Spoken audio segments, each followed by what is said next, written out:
Ukraine और रूस के बीच युद्ध हो रहा है, लेकिन पूरी दुनिया की नजर भारत पर क्यों टिकी है? यूक्रेन ने भारत से क्या कहा? क्या भारत इस बार अपने दोस्त रूस के खिलाफ जंग लड़ने जा रहा है? पूरी दुनिया के सामने तीसरे विश्व युद्ध का खतरा मंडरा रहा है, लेकिन अब पूरी दुनिया की नजरें मोदी पर टिकी हुई है कि आखिर भारत के टैंक किस तरफ से लड़ेंगे।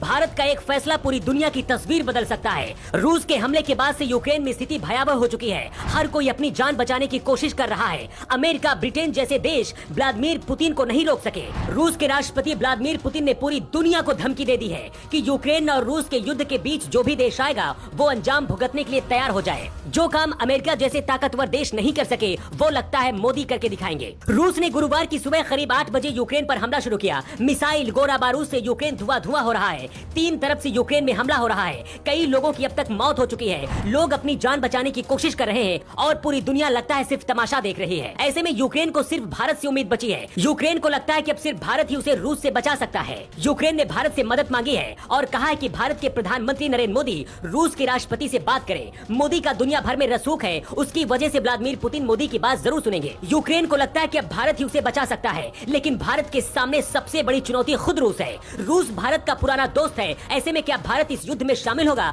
और अगर शामिल होता है तो किसकी तरफ से लड़ेगा? ये सवाल बहुत गंभीर है।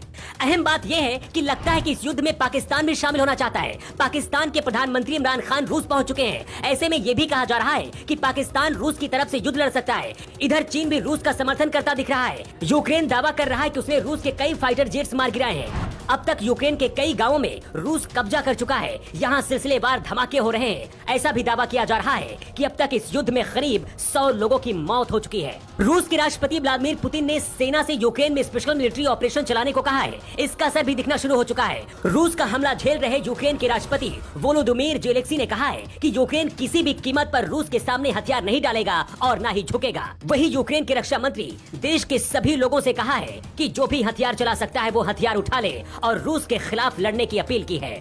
माना जा रहा है कि भारत के खुलकर सामने आने के साथ ही तीसरे विश्व युद्ध की शुरुआत हो सकती है, क्योंकि अगर भारत यूक्रेन की तरफ से लड़ता है तो पाकिस्तान और चीन रूस की तरफ से लड़ सकते हैं। अगर ऐसा होता है तो स्थिति भयावह होने वाली है। नाटो देश और अमेरिका कई तरह के प्रतिबंध लगा रहे हैं, लेकिन रूस को इससे कोई फर्क पड़ता दिख नहीं रहा है। रूस और यूक्रेन के बीच हो रहे युद्ध की वजह से भारतीय विमान अपने लोगों को रेस्क्यू भी नहीं कर पा रहे हैं। यूक्रेन ने कहा है कि पीएम मोदी अगर पुतिन से बात करते हैं तो ये युद्ध टल सकता है। ऐसे में क्या मोदी रूस से बात करेंगे या फिर भारत की कोई रणनीति और होगी? अगले 12 घंटे बहुत महत्वपूर्ण माने जा रहे हैं, क्योंकि इन 12 घंटों में बीतता हुआ हर सेकंड यूक्रेन के लिए भारी पड़ता दिख रहा है। वैसे आपको क्या लगता है, क्या भारत को इस युद्ध में शामिल होना चाहिए? और अगर भारत युद्ध लड़ता है तो यूक्रेन और रूस में से किसकी तरफ से भारत को युद्ध लड़ना चाहिए? आप अपना जवाब कमेंट बॉक्स में देकर बता सकते हैं। न्यू टाइम्स के लिए ब्यूरो रिपोर्ट।